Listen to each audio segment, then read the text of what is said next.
Olá, eu sou Viviane Cesarino e começa agora o programa Memórias do Poder Legislativo. O próprio nome diz, aqui nós tratamos do resgate da memória, da história do parlamento. E sabe como a gente faz isso? Trazendo as pessoas que atuaram na Assembleia e ajudaram com esse trabalho no fortalecimento da democracia. O nosso entrevistado de hoje é o Fábio Porchat, que foi deputado de 1975 a 1979 pelo MDB. Deputado, muito obrigada pela presença do senhor aqui no Memórias. É um prazer todo meu, fico contente em voltar à Assembleia dando meu depoimento. Como é que é voltar? Essa é uma pergunta que a gente sempre deixa para o finalzinho, mas vamos já inverter. Como é que é voltar? Muita saudade? Sem dúvida. Deixou boas lembranças, embora eu, pelas minhas atividades culturais profissionais, eu não tive condições de continuar mandatos sucessivos.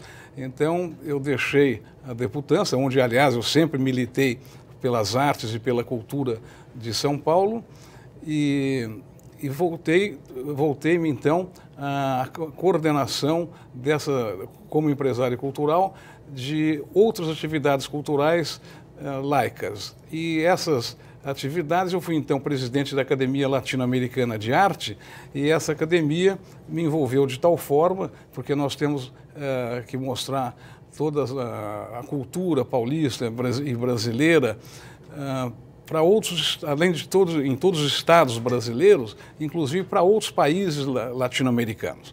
Então, realmente, eu não tinha condições físicas, né, de poder permanecer na Assembleia e com o cargo de presidente da Academia Latino-Americana de Arte. Bom, mas vamos contar um pouquinho como é que o senhor chegou até aqui, né? O senhor tinha 20 e poucos anos, exato, ainda não era casado, porque vamos explicar que o deputado Fábio Porchat é pai do humorista Fábio Porchat, um humorista muito conhecido. Sem dúvida. E ainda até perguntei para o senhor antes da gente começar se ele vinha pequenininho aqui, aí o senhor disse que não, que ele não tinha nem nascido ainda. Como é que o senhor chegou até aqui? O senhor já era empresário? Sim, eu era empresário cultural, só que quando eu fui eleito, o Fabinho não era nascido ainda, mas eu já tinha duas filhas já nascidas e que vieram sim à Assembleia. Vieram pequenininhas? Vieram pequenininhas à Assembleia. Gostaram da política? Seguiram alguma coisa? Eu acho que elas preferiam me ver lá em casa mesmo, né? Mas então foi muito interessante porque eu vim defendendo sempre a bandeira da cultura e das artes. E fui até carinhosamente chamado pela mídia e pelas pessoas o deputado das artes.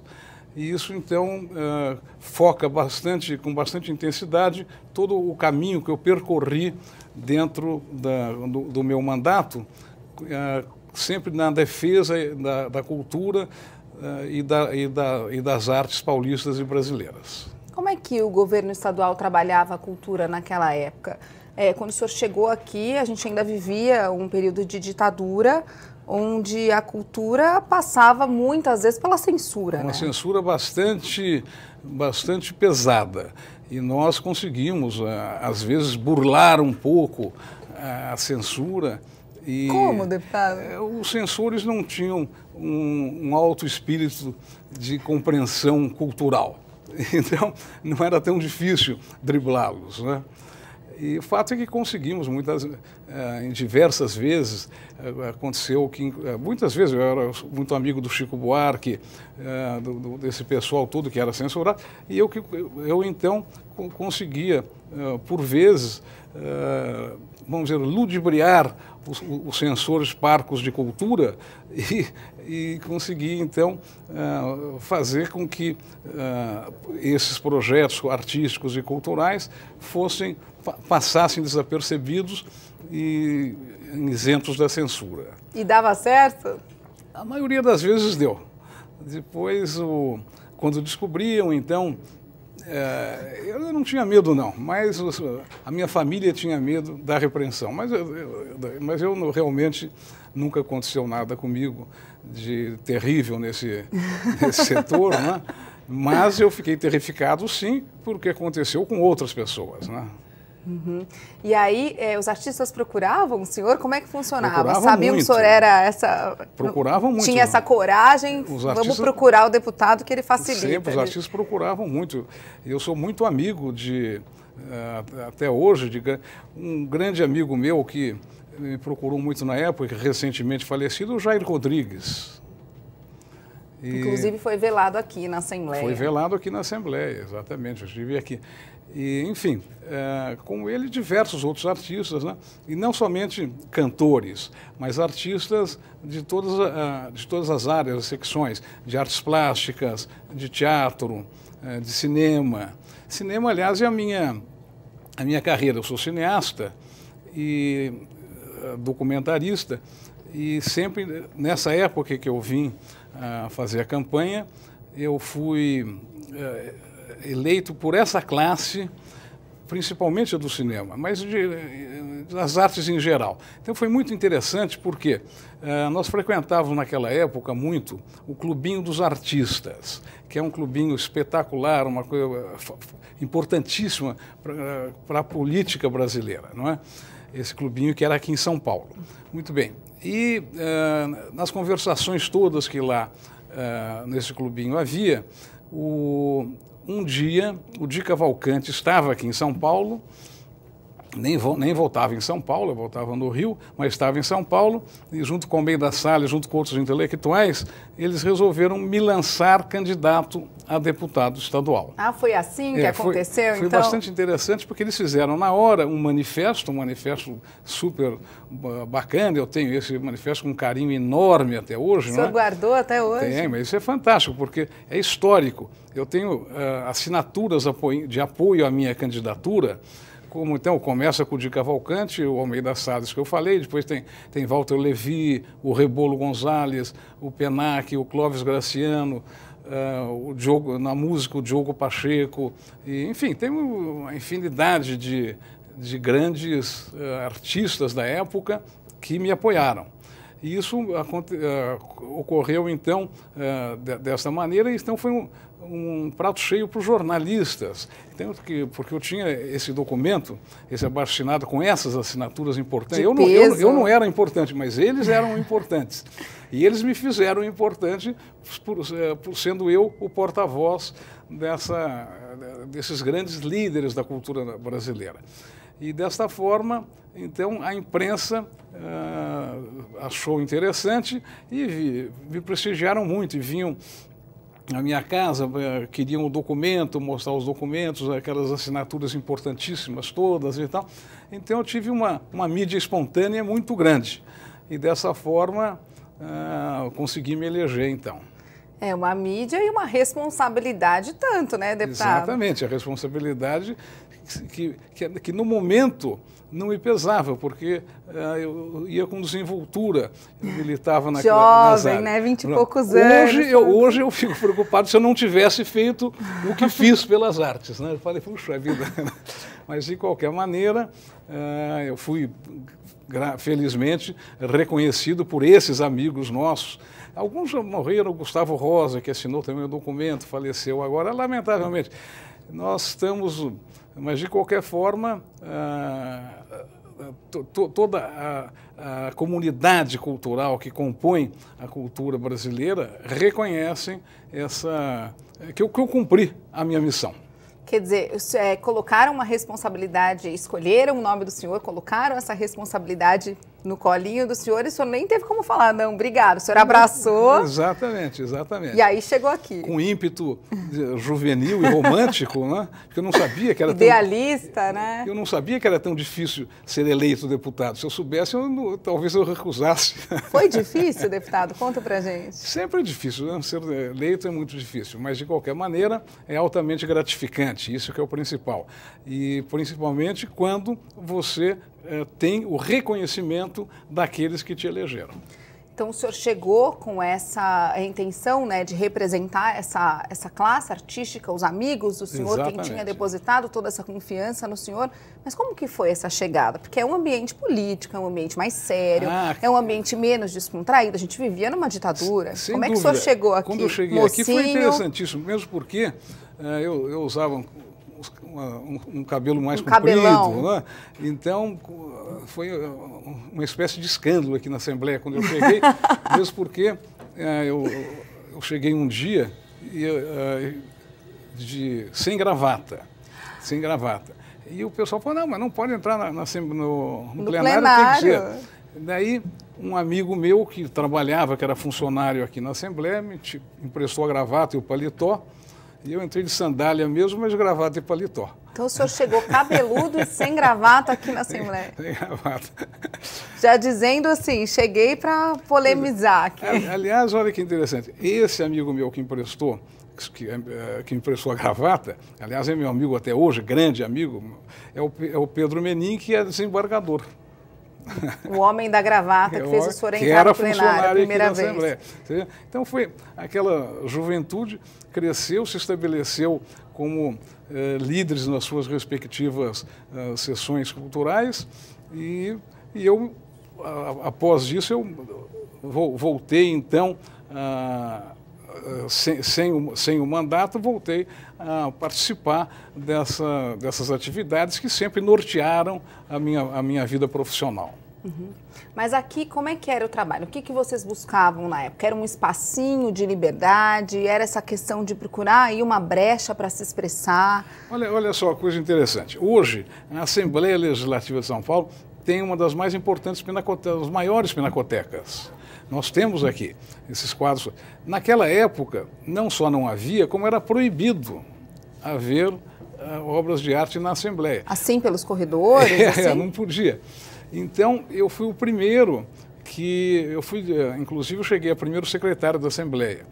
E, enfim, eu consegui que caducasse essa resolução totalmente sem nexo, não é? E fazendo com que acontecesse os eventos de artes plásticas aqui na Assembleia. Inclusive, eu fiz a primeira exposição de artes plásticas que a Assembleia oficialmente registrou, fui eu quem fiz. E hoje, evidentemente, outros deram continuidade a esse momento, e hoje nós temos essa pinacoteca tão importante aqui na Assembleia, que, aliás, está à visitação pública. E muito pouca gente sabe disso. É verdade, eu mesma não sabia, porque a gente vê vários quadros bonitos e é uma delícia andar aqui pelos corredores e ver, né? Exatamente. Tem obra de arte também por aqui espalhada. Tem muitas obras de arte, esculturas. Antes não, era tudo então... Era proibido, não tinha. Proibido. E felizmente atenderam o meu pedido e abriram a Assembleia, abriram as portas da Assembleia para receber os artistas plásticos. Agora, deputado, outros deputados que eu entrevistei, eles sempre fazem questão de destacar que aqui, apesar da ditadura, apesar da censura, era um ambiente de liberdade. Era um ambiente que acolhia as pessoas que vinham com essas demandas reprimidas da sociedade. Na questão da cultura, não era assim. Na questão da cultura tinha um vácuo aí. Houve na circunstância cultural, houve realmente uma demora mais longa para que houvesse a liberdade. Mas nós nunca fomos molestados aqui na Assembleia, porque já era no final da ditadura. Tanto é que eu votei contra o presidente Figueiredo, mas votei. Então tive oportunidade disso, como falei no começo da entrevista, que eu não tinha idade, então minha geração... eu fui o primeiro da minha geração a votar para presidente da República. Olha só. Então na questão da cultura tinha um certo atraso que foi sendo compensado. Exatamente. Por quê? Porque as pessoas tinham uma visão diferenciada de cultura, de repente, de que cultura era mais a questão do folclore, não tanto peça de teatro. O que acontecia? Assim? Eu vou citar uma frase do Goebbels, que foi ministro do Hitler, que dizia o seguinte: sempre que que eu ouço a palavra cultura, eu ponho a mão no meu coldre. Então, talvez as pessoas tenham realmente medo da cultura. O próprio meu filho, que hoje faz sucesso na área cultural, os corruptos têm medo dele. Porque ele é da cultura. Tem mais medo da cultura do que da polícia. Inclusive, ele se expressa bem imitando os políticos, né, deputado? O senhor já falou disso com ele? Já vi. Eu falei para ele não me imitar. E o que ele respondeu? Porque não sabe ainda o que fazer. Ai, meu Deus, está pensando. Vamos ver o que ele vai aprontar. Então, vou dar um rápido intervalo. A gente continua conversando daqui a pouquinho com o ex-deputado Fábio Porchat. Não sai daí, o Memórias volta já.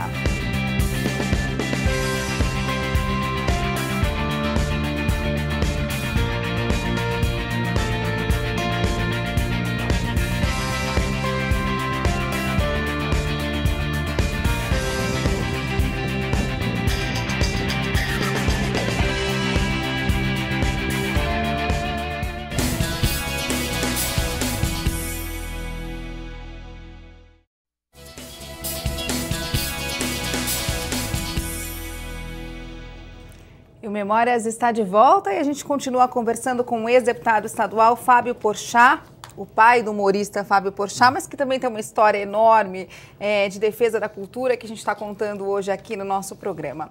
Inclusive, a gente estava brincando, né, no fim do primeiro bloco, que o senhor vai conversar com ele sobre imitar ou não o senhor, né? Mas se ele imitar, ele só pode fazer isso porque a gente não vive mais numa censura e o senhor batalhou muito pelo fim dela, né? Pois é, não posso reclamar, mas eu tenho certeza que o que ele fizer, ele fará de maneira produtiva. Deputado, como ele sempre faz, aliás. Todas as zoadas que ele dá, que ele oferece em relação a políticos e a homens públicos, sempre tem uma crítica veemente, porém, sempre com um momento importante para que aquele fato em si seja conhecido da grande população. É a crítica que faz a gente pensar, né? Se questionar. Exatamente. Alguém tem que chamar essa atenção e com o humor é mais fácil, né?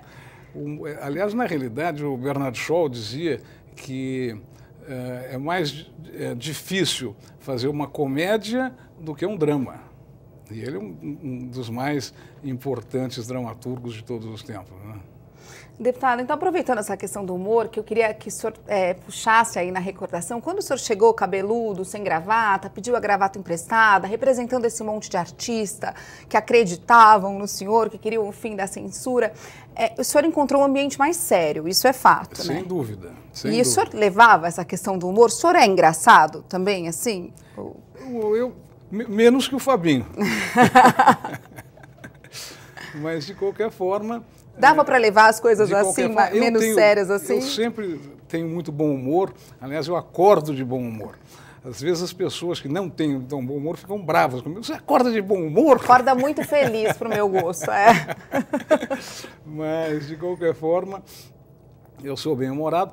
E na minha casa, a mãe do Fabinho também sempre foi bem-humorada e nós sempre demos uns alicerces culturais do bom humor, para que ele desenvolvesse de uma maneira bastante genial. Mas aqui era possível ter um pouquinho de humor ou era pesado assim? Aqui, mais das vezes que eu fazia humor, o pessoal não entendia. Mas que horas? Na hora do discurso, assim, senhoria, no plenário? Tanto nos discursos oficiais como nos bate-papos no café da Assembleia. Uhum. Não entendia. Era um pessoal muito circunspecto. Muito sério. Muito sério. E, de qualquer forma, me tomaram muito bem, me receberam de braços abertos, mas com uma certa surpresa, né? Oposição, jovem. Pois é. Representando os artistas. Representando os artistas. A minha atividade, sempre as minhas atividades profissionais foram culturais. Então, eu fiz 4 faculdades e, enfim, tudo isso, nessa época eu fazia filosofia e cinema. Então isso... A senhora ainda fazia universidade junto com e cinema, o mandato? Faculdade de cinema. Foi a primeira faculdade de cinema que houve aqui no Brasil, é a ESC, Escola Superior de Cinema, da Faculdade de Direito de Economia São Luís. E aí, deputado, como é que o senhor pensava os projetos de lei? Eu vou insistir naquela pergunta que eu fiz para o senhor. As políticas públicas, elas iam pelo caminho das bibliotecas. Sem dúvida. Pensando a cultura de certa forma, de uma maneira reduzida, não sei nem se é certo eu falar assim, mas como é que o senhor foi ampliando aí, então pensando no cinema, pensando no teatro? Exatamente. Como é que foi esse caminho? Eu fui, inclusive, as minhas ideias foram embriões da atual lei cultural do Estado, a lei do patrocínio do ICMS. Desde aquela época que eu lancei essa semente. E tentei batalhar junto ao governador, junto aos próprios deputados e tal. Não consegui. Por recursos, é isso? A lei do patrocínio pelo ICMS, né? A lei de incentivo à cultura. Nós temos a lei federal, que é a lei Rouanet, temos a lei estadual, que é do ICMS, e a lei de incentivo municipal, que é a do IPTU, né? E ISS também. Mas, então, o condizente às minhas atividades parlamentares era a lei do ICMS. E, então, tentamos diversas vezes, não conseguimos, no transcorrer do meu mandato, não conseguimos aprovar uma lei. Mas, sem dúvida nenhuma, foi a primeira semente dessa lei atual do ICMS que nós temos aqui, a lei de incentivo à cultura, proveio desta época, né? O senhor lançou uma sementinha. Exatamente.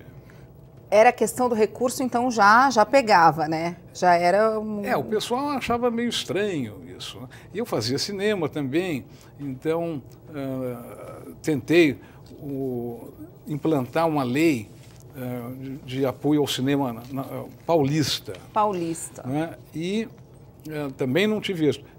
Mas, no transcorrer dos anos, também foi uma semente que hoje está sendo, praticamente está sendo para aprovação agora, uma nova lei do cinema, que é toda calcada evidentemente que houve superações e outras coisas, mas toda calcada na minha ideia primária, né?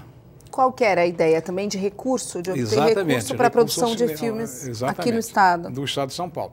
Que nós temos a Ancine, que trata do cinema federal, e eu insisto, naquela época tinha a Embrafilme, que hoje é Ancine, naquela época era a Embrafilme, e não havia a lei estadual. Então esse foi o embrião que eu plantei e que felizmente está se transformando numa realidade. São Paulo precisa de um cinema forte. Paulínia, a cidade de Paulínia, é uma cidade diminuta, mas com larga compreensão, fez um polo cultural de cinema que é invejável. Lamentavelmente, como muitas coisas ocorrem no Brasil, muda-se os governantes, de outro partido que entrou, tenta desfazer as boas coisas do anterior. Mas Paulínia, felizmente, voltou a se determinar a ser novamente um polo cultural. E vira uma política de governo e não de Estado, uma pena, né? Que é lamentável, né? Agora, deputado, o senhor falou, acho que umas 2 vezes, não tive sucesso, mas plantei essa sementinha.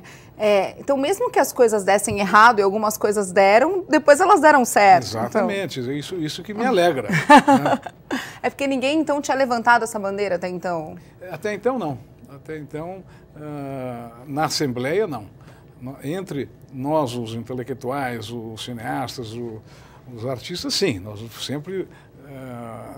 sempre discutimos sobre isso, determinadas ideias, itens representativos, etc., mas oficialmente não. E eu trouxe para essa Casa de Leis essas nossas ideias. Mas muita coisa deu certo também, né, deputado? Tanto que o senhor chegou a primeiro secretário. Como é que foi isso? Porque aí o senhor se ambientou e aprendeu a fazer política. Os deputados gostaram de mim. Então eles riram das piadas do senhor no fim, assim, começaram a entender. No final começaram a entender. O senhor falou que deu certo a questão da Pinacoteca, teve a questão do museu também, né? Museu. Como é que era essa política? O Museu do Café, que hoje está implantado em Santos, também foi fruto dessa semente que nós plantamos naquele momento. E sempre, tudo isso é gratificante saber que, embora não conseguimos naquele momento, mas que no transcorrer dos anos, aquela ideia foi sendo melhor compreendida, as ideias todas, né? Então, isso me alegra. E lembrando que tudo o que o senhor está contando para a gente aconteceu em plena ditadura. Exatamente. Que não exatamente. existia essa liberdade que a gente tem hoje. Não existia de jeito nenhum. Como é que era, deputado? O senhor falou que até nó no sensor o senhor dava. Me conta assim. Eu era muito visado, mas sem ser hostilizado. Nunca fui hostilizado fisicamente. Nem ameaçado? Não chegaram a ameaçar, mas eu era muito visado. Então, era muito comum as pessoas chegarem e conversarem comigo, tentando até de forma mais veemente. Mas eu sempre... Como assim? Tipo, abrindo os olhos, assim, olha, dizendo, toma cuidado. Pode ser que tenha um perigo. Então eu falei, não tem perigo, não. Pode achar que eu respondo se houver, eu respondo por isso. Mas felizmente não teve nenhum momento desagradável, como aconteceram terríveis cenas anteriores, né? Eu estou perguntando isso porque a cultura ela é intimamente ligada à liberdade de expressão, que a gente não tinha nessa época. Mas você sabe que isso até instigou poetas, principalmente poetas e cineastas, a desenvolverem grandes obras, né? Acabou sendo inspiração, então. Exatamente. E também houve o contrário. Muita gente que dizia, fulano é gênio, um poeta genial. Qual é o livro dele? Não fez porque a censura não permite. E depois acabou a censura, o cara também continuou. Aí não dá, né? Tem também os gênios que nunca fizeram nada para provar a sua genialidade, era desculpa realmente. Isso aconteceu também. Mas acontece isso em diversos locais, em diversos países, né? Sempre Mas que acontece. era difícil ser oposição e trabalhar a cultura, devia ser nessa época. Sem dúvida, né? Mas, de qualquer forma, nós vencemos. Agora, só falando um pouquinho mais do cinema, o senhor estava me contando que o senhor foi ator também, né? Foi uma experiência assim. O ator, eu fui uma vez só, ator num filme de longa-metragem. Mas foi antes de chegar? Do Fernando Coni Campos, foi antes de eu ser deputado. Do Fernando Coni Campos. E, por acaso, até esse filme, Viagem ao Fim do Mundo, ganhou o primeiro prêmio importante do cinema brasileiro no exterior. Foi o Leopardo de Prata, em Lausanne. Então, foi uma beleza. Aliás, foi muito engraçado que depois nós fomos todos a Paris, porque o filme ganhou o prêmio Locarno, então, em Locarno, que foi o premiado, e em Paris ia ser o avant-première. E quando eu fazia como ator, minha única experiência. Mas a única ator, premiada já, assim, de cara? Foi premiada, pois é. E foi muito engraçado que eu fazia, eu era o protagonista principal e havia uma francesa que era, não interessa dizer o nome dela aqui, mas eu de terno aparecia no filme e ela nua. Então fizemos as nossas cenas lá. Muito bem. E quando o filme foi, então em Paris, foi esse avant-première, qual a minha surpresa quando eu chego lá e, em vez de porem a atriz pelada, puseram uma fotografia enorme, gigantesca minha de gravata. Né? Mas e o filme no fim foi censurado aqui no Brasil ou passou? Não. O filme ganhou o prêmio lá, não podia ser censurado aqui. E passou normal aqui, aliás, mesmo com a atriz pelada. Era calcado no Memórias Póstumas de Brás Cubas. Então, deputado, e quando o senhor veio aqui para o plenário, nesse ambiente diferente, nesses discursos, o senhor usava algum recurso de ator, assim? Como eu falei, eu não só fiz um filme como ator. Mas uma experiência. Mas eu usava o humor, sem dúvida. Porque o que a gente percebe, né, também quando as pessoas contam as histórias, é que tem um pouquinho de artista, né, nos discursos, naqueles discursos inflamados, sem dúvida, nos recursos da voz, assim. Todo grande orador tem um poder cênico muito grande, né? Sem dúvida nenhuma. Eu não sou um grande orador, mas tenho um certo poder cênico. Valeu a experiência toda, então, aqui na Assembleia? Sem dúvida nenhuma. Aliás, na realidade, eu trabalhei como ator, mais para conhecer todos os momentos do cinema, porque eu era diretor e roteirista. E como roteirista até eu tenho que me orgulhar muito, tenho 2 prêmios governador do estado, mas antes de ser deputado, porque depois não tinha graça, né?